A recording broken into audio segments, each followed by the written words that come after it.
ओम शांति। सत्य बोलने वालों को या सत्य के मार्ग में चलने वालों को बहुत परीक्षाएँ देनी पड़ती हैं। सत्य बोलने वालों की बहुत परीक्षाएँ होती हैं, सत्य मार्ग पर चलने वालों की बहुत परीक्षा होती है। भक्ति मार्ग में कहो या ज्ञान मार्ग में।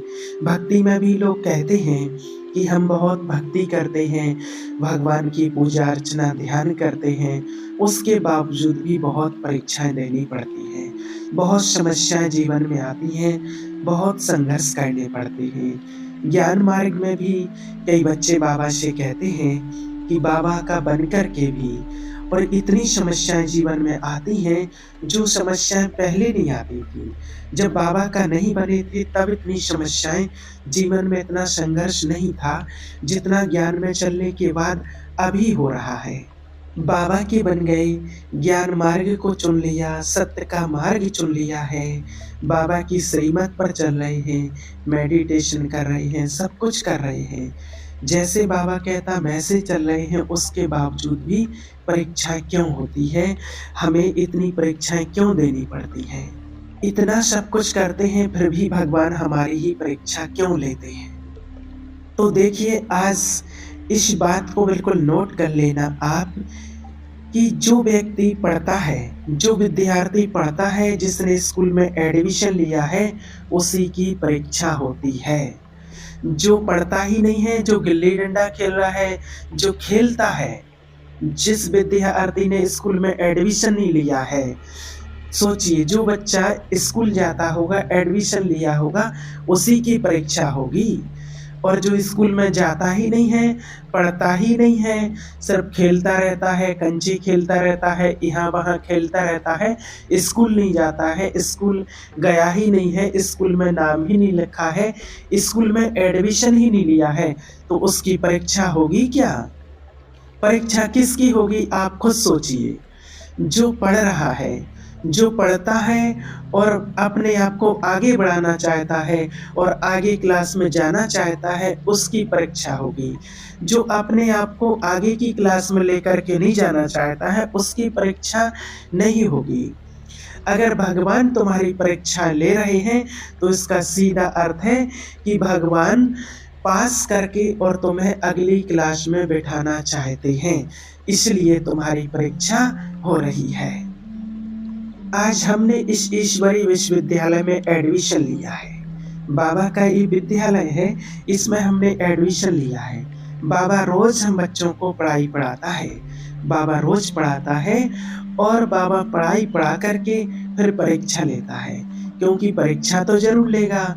अगर परीक्षा नहीं लेंगे तो पता कैसे चलेगा कि हम सतयुग के लायक बने हैं या नहीं बने हैं। बाबा ऐसे ही तो हमें राजगद्दी नहीं सौंप देंगे कि सतयुग में राज्य करो, जाओ, फिर तो सभी पहुँच जाएँगे ना। अगर परीक्षा नहीं होगी, विद्यालय एक लौकिक होता, उसमें अगर परीक्षा नहीं होगी, तो क्या ऐसे ही सभी पास हो जाएँगे, अगली क्लास में एंटर कर जाएँगे? नहीं। जब परीक्षा होती है और उस परीक्षा में जो पास होता है, उसको ही अगली क्लास में भेजा जाता है। तो हमारी परीक्षाएँ होती हैं और जब हम परीक्षा में पास हो जाते हैं, तब हमारा अगली क्लास में एडमिशन होगा, अगली क्लास में जाएँगे यानी कि सतयुग में पहुँच जाएँगे। तो हमें परीक्षाओं से घबराना नहीं है, हमें खुशी-खुशी से परीक्षा पास करनी है और उस परीक्षा में 100 नंबर लाना है, पूरे मार्क्स लेकर के हमें पास होना है।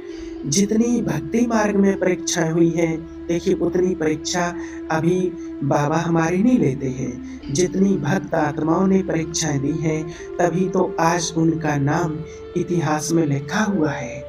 आज जिन्होंने परीक्षाएँ दी हैं, उन्हीं का नाम इतिहास में है। जिसने परीक्षाएँ नहीं दी हैं, उनका नाम आज कोई जानता नहीं है। भक्ति मार्ग में आपने सभी सुना है, भक्ति में बहुत ऐसे भक्त हुए हैं, आज जो शास्त्रों में जिनका गायन है, किस-किस ने परीक्षाएँ दी हैं। सोचिए, देखिए राजा हरिश्चंद्र की परीक्षा ली, जिनका नाम आप सबने सुना होगा। राजा हरिश्चंद्र और राजा मोराध्वज का नाम आपने सुना होगा, उनकी परीक्षा ली गई है। और राजा हरिश्चंद्र की ऐसी परीक्षा ली कि हरिश्चंद्र और उनका बेटा रोहित, उनकी पत्नी तारा, ये तीनों बाज़ार में बिक गए थे। आपने सुना होगा, बिके थे ना, हरिश्चंद्र को चांडाली करनी पड़ी थी। ये देखा गया है। तारा को कुएं से पानी भरना पड़ा, भट्टी में कोयला डाल करके रोटी पकानी पड़ी। अब कहेंगे कि राजा तो बड़ा सत्यवादी था, हरिश्चंद्र ने कभी झूठ नहीं बोला और उनको ऐसी परीक्षा देनी पड़ी। सोचिए, बड़ा सत्यवादी धर्मात्मा, और आप कहें कि उसकी परीक्षा, अगर उसकी परीक्षा ना होती तो आज उनको जानता कौन हरिश्चंद्र के नाम से, कौन जानता। फिर दबे होते कहीं किनारे, जो और दबे हैं पन्नों के नीचे, तो आज उनका नाम इतिहास में चमक रहा है। तब कब, जब उनकी परीक्षा ली गई तब उनका नाम चमक रहा है। बिना परीक्षा के तो नहीं चमकेगा। आपके जीवन में भी अगर संकट आते हैं तो कभी हारना मत, और अगर कभी ऐसा समय आता है तो माया हमारी परीक्षा ले रही है, बाबा परीक्षा ले रहे हैं, तो हारना मत। और देखिए, राजा मोराध्वज एक राजा थे जिनका नाम आपने सुना होगा, इतिहास में जिनका नाम है। ऐसे राजा थे जिनका नाम था मोराध्वज। उन्होंने आए हुए याचक को कभी अपने घर से खाली नहीं भेजा। उनका नाम था मोराध्वज। और जिनके यहाँ कोई संतान नहीं हुई थी, तो एक बार बड़ी पूजा अर्चना और आशीर्वाद लिया। तब उन्होंने एक यज्ञ किया और उस यज्ञ की कृपा से उनके यहाँ एक पुत्र की प्राप्ति हुई और उसका नाम रखा था ताम्रध्वज। अब छोटा बच्चा था, बहुत लाड़ा प्यार था, माँ बाप दोनों बहुत प्यार करते थे, तोतली उनकी भाषा सुनते थे। माता पिता जितना प्यार करते हैं वो कर रहे थे। राजा का नियम था कि उनके घर पर कोई भी याचक आए वो खाली नहीं जाएगा। अब मोराध्वज, वह नर्मदा के किनारे उनका महल था, नर्मदा माँ के तट पर उनका महल था, और यह यमुना के तट पर धर्मराज युधिष्ठिर ने यज्ञ किया और उस यज्ञ में इतने लोगों ने खाया और इतना दान लिया कि अर्जुन को अहंकार हो गया। और कहते हैं भगवान श्री कृष्ण को, कहो कन्हैया हमारे भाई जैसा दानी कोई है। श्री कृष्ण ने मुस्कुराते हुए सिर नीचा किए हुए मुस्कुरा रहे। अर्जुन बोले, मुस्कुरा रहे हैं तो कोई राज है? तो श्री कृष्ण जी कहते हैं कि तुम्हारे भाई का तो नाम दानियों में सबसे नीचे है। अर्जुन बोले, अच्छा तो फिर ऊपर किसका है? तो श्री कृष्ण जी बोले, मेरा एक भक्त है जिसको मैं बहुत प्यार करता हूँ। वो कौन है? बोले, वो मोराध्वज। अर्जुन बोले, अच्छा ऐसे क्या दान करता है, मैंने तो कभी नाम नहीं सुना है। अर्जुन बोले, मुझे परीक्षा लेनी है। श्री कृष्ण जी बोले, चलो अभी चलते हैं। अर्जुन और श्री कृष्ण और साथ में यमराज, 3 व्यक्ति परीक्षा लेने के लिए मोराध्वज के यहाँ जाते हैं। तीनों ने अपना रूप बदल लिया। उन्होंने क्या रूप बनाया? अर्जुन ने और श्री कृष्ण जी ने ब्राह्मण का रूप बनाया और यमराज ने बूढ़े शेर का रूप बना लिया। अब देखिए, परीक्षा लेने जाते हैं, बूढ़ा शेर बन जाते हैं। सुबह सुबह मोराध्वज का नियम था, जो ब्राह्मण उनके घर आ जाए, जो मांगेगा उनसे उनको वो दिया जाएगा, कोई खाली हाथ नहीं जाएगा, जो मांगेंगे वो मिलेगा। अब श्री कृष्ण जी और अर्जुन ब्राह्मण बन गए और जाकर के पहुंचे उनके द्वार पर और भिक्षांदेही। मोराध्वज ने कहा, ब्राह्मण आए हैं, चरण धोए, ब्राह्मणों की सेवा की। कहा, महाराज आप क्या चाहते हैं, आप बताएं। तो श्री कृष्ण जी जो ब्राह्मण के रूप में थे, उन्होंने कहा, राजन आज हम आपसे कुछ ऐसा मांगेंगे कि शायद आप दे ना पाओगे। राजा बोले, महाराज आप मेरी सत्ता मांग लीजिए, सिंहासन मांग लीजिए, मैं सारा सिंहासन आपके कदमों में डाल दूंगा और जीवन भर जंगल में जाकर के गुजारा कर लूंगा। आप मांगेंगे तो सही, आप मेरा शरीर मांगेंगे तो मैं शरीर काट करके आपको तलवार से अर्पण कर दूंगा, मेरा राज्य मांगेंगे तो मैं वो दे दूंगा। ब्राह्मण बोले, इससे भी बड़ा मांगेंगे? तो बोले, क्या मांगेंगे आप? तो बोले, पहले आप संकल्प करो, वचन दो, फिर आप देने से मना ना करो। क्योंकि वो बोले जो हमने मांगा और आप देने से मना कर दो, इसलिए पहले संकल्प करो। मोरध्वज बोले, महाराज आज तक मेरे द्वार से कोई भी खाली नहीं लौटा है। आप जो मांगेंगे मैं दूंगा, संकल्प ले लो। हाँ हाँ लिया, संकल्प लिया और विष्णु विष्णु कह करके और संकल्प पूरा किया। और फिर कहा जो मांगोगे दोगे, दिया। अब मांगो, क्या मांगते हैं?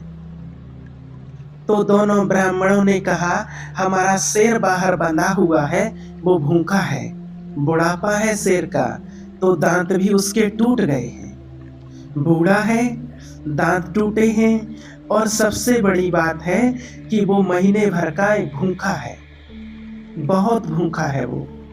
हाँ हाँ, तो बोले क्या कहना है? तो दोनों ब्राह्मण कहते हैं उसके लिए मांस चाहिए, मांस चाहिए उसके लिए। मोरध्वज बोले इतनी सी बात, मांस की व्यवस्था अभी करता हूँ। तो किसका मांस दोगे? राजा ने विचार किया कि अगर मैं बकरे को मारता हूँ तो हत्या लगेगी, अगर भैंस को मारता हूँ तो हत्या लगेगी। तो मोरध्वज ने कहा महाराज मैं अपना मांस दूंगा, अपने शरीर का मांस दूंगा, और अपने शरीर का मांस तुम्हारे शेर के लिए। देखिए एक राजा, कोई सामान्य राजा नहीं, पूरी दुनिया में जिसका प्रभाव है, और वो राजा कह रहा है कि मेरा शरीर आपके शेर के लिए टुकड़े टुकड़े करके आपके शेर के लिए खिला दीजिए। मैंने वचन दिया है तो मैं वचन पूरा करूंगा, और उस वचन के लिए मेरे शरीर के टुकड़े टुकड़े करने पड़े तो कर दीजिए। और ये रहा मोरध्वज, आपके सामने से काट करके अपने शेर को खिला दीजिए। ब्राह्मणों ने कहा महाराज मांस तो चाहिए लेकिन आपका नहीं। बोले मेरा नहीं तो फिर किसका चाहिए? आपका मांस कड़ा हो गया है, कठोर हो गया है, आपका शरीर बूढ़ा हो गया है, हमारा शेर बूढ़ा है, वो खा नहीं सकता है ऐसे कठोर मांस को। तो वो कहते हैं कि मैंने सुना है आपका एक बेटा है।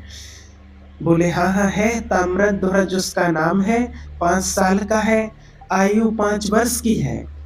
ब्राह्मणों ने कहा तो फिर एक काम करो, अपने बेटे का मांस। तो बोले बेटे का? अब राजा धर्म संकट में पड़ गए।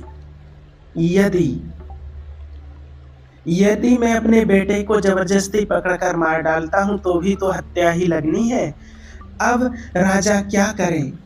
अंदर ही अंदर भगवान से प्रार्थना करने लगे कि हे प्रभु आपका दास हूं, मेरी वाणी मिथ्या ना चली जाए, मेरे वचन की लाज रखना प्रभु। एक कहा ही मेरे वचन की लाज रखना। और उनका बेटा 5 साल का ताम्रध्वज दौड़ा दौड़ा आया, उनको पता चल गया कि ब्राह्मण आए हैं और वो मेरा मांस मांगते हैं। और वो कहते हैं कि पिताजी आप उदास क्यों हैं? आपके चेहरे का तेज कहाँ चला गया? वो 5 साल का बच्चा कहता है आप जैसे राजाओं के चेहरे पर उदासी शोभा नहीं देती है। वो 5 साल का बच्चा बोल रहा पिताजी आप अपना वचन निभाइए। कैसे बेटा? वो कहते हैं। तो वो बच्चा कहता मैं अपना मांस देने के लिए तैयार हूं, मैं आपका पुत्र हूं।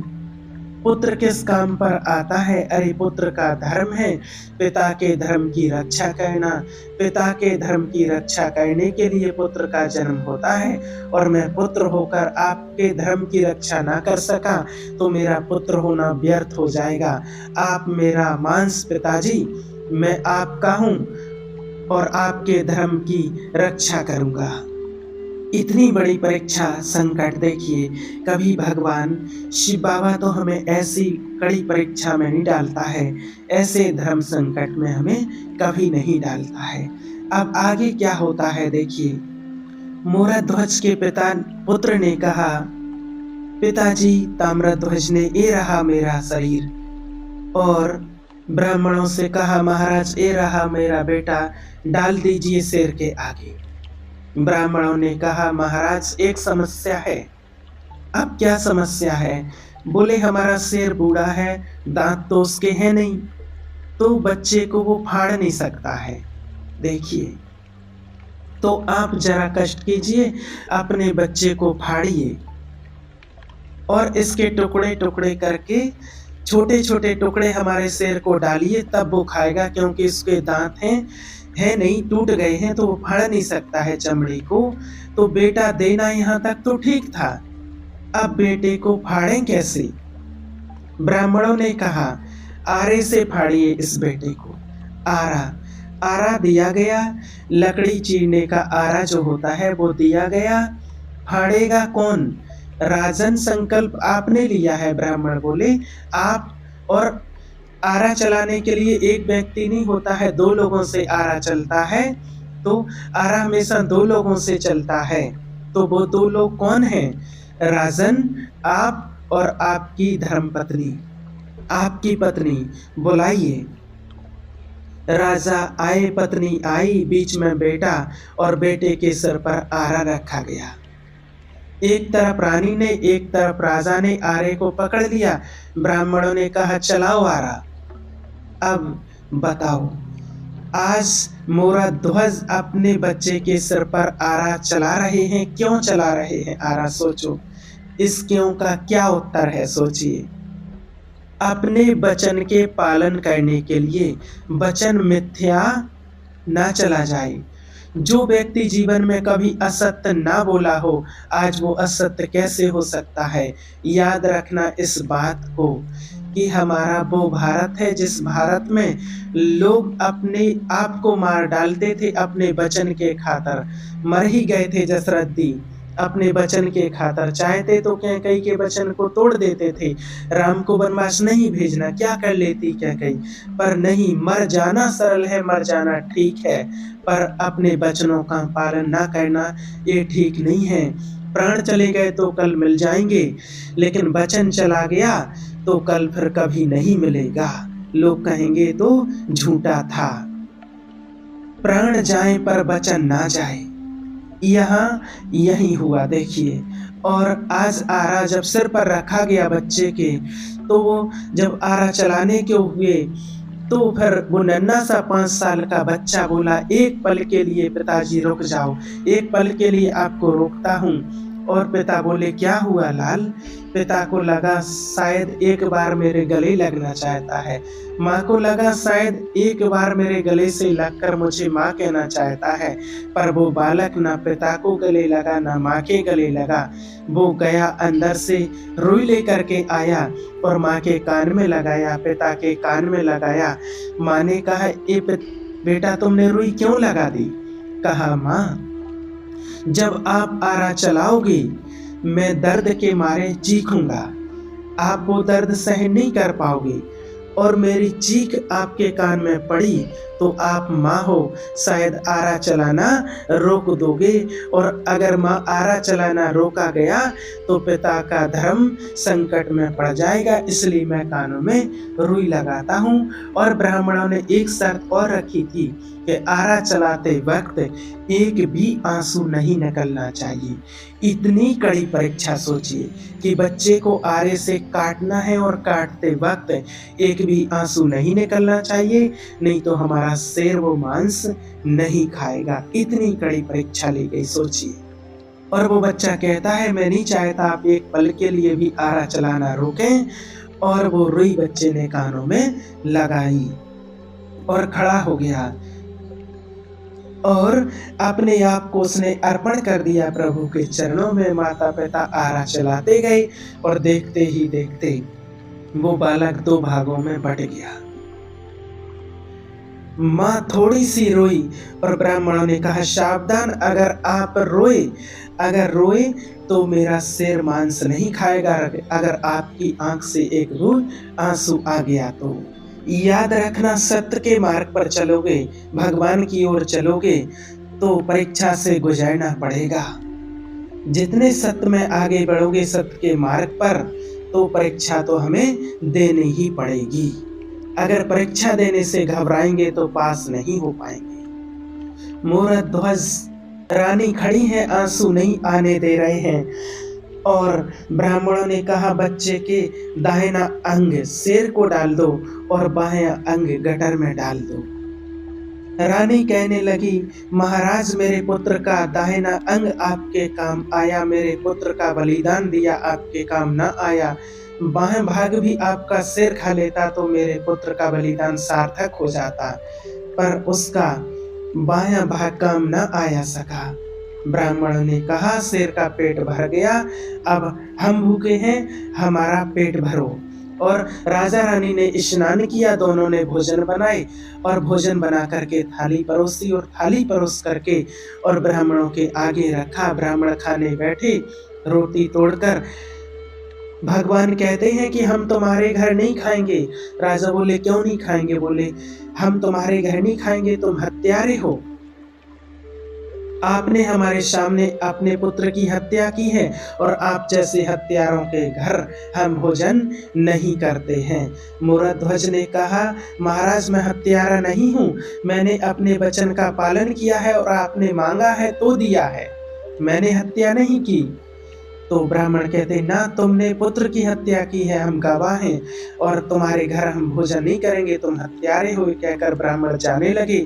मूरध्वज बोले, हे नाथ, हे प्रभु, आज मेरे घर से अतिथि भूखा चला गया तो मेरा सारा पुण्य नष्ट हो जाएगा, मेरे पुत्र का दिया बलिदान नष्ट हो जाएगा, इसलिए हे प्रभु मेरे पुत्र की, मेरे धर्म की रक्षा करो, लोग मुझे हत्यारा ना कहें, ऐसी मेरी रक्षा कर। अगर मैंने मन वचन वाणी से आपको अपनाया है तो मेरे धर्म की रक्षा करो।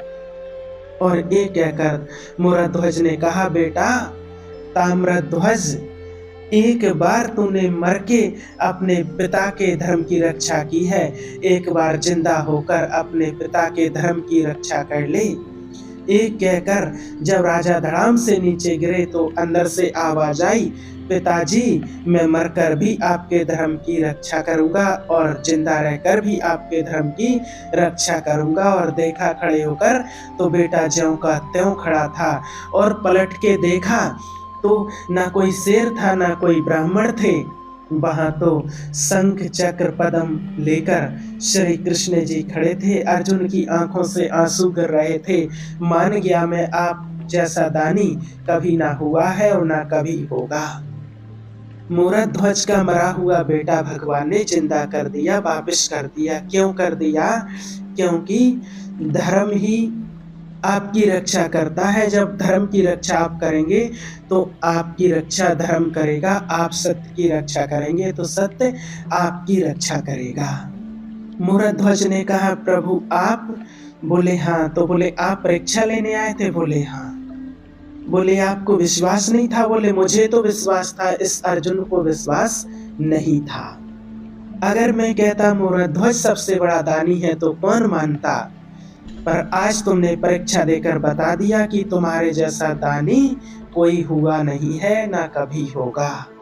ऐसा दानी जो बेटा दान करने वाले तो लाखों मिलेंगे, पर बेटे को आरे से चीर कर यूं दान करना सबके वश की बात नहीं है। इसलिए आपके जीवन में जब संकट आवे तो सोचिए समझिए कि भगवान परीक्षा ले रहा है। तो कहने का भाव कि देखिए, भक्ति मार्ग में जो दृष्टांत बताए गए हैं, इतनी कठिन से कठिन सत्य के मार्ग पर चलने वालों की परीक्षाएं हुई हैं और उन्होंने वो परीक्षाएं दी हैं। तो भगवान इतनी कठिन परीक्षाएं तो हमारी नहीं लेता है, शिव बाबा ऐसी कठिन परीक्षाएं नहीं लेता है। अभी तो हमारी छोटी ही समस्याएं आती हैं हमारे जीवन में और उन परीक्षाओं में हमें पास होना है। शिव बाबा का साथ है तो हम उन परीक्षाओं में पास होकर के दिखाएंगे, तभी हमारा नाम इतिहास में लिखा जाएगा वाला होगा।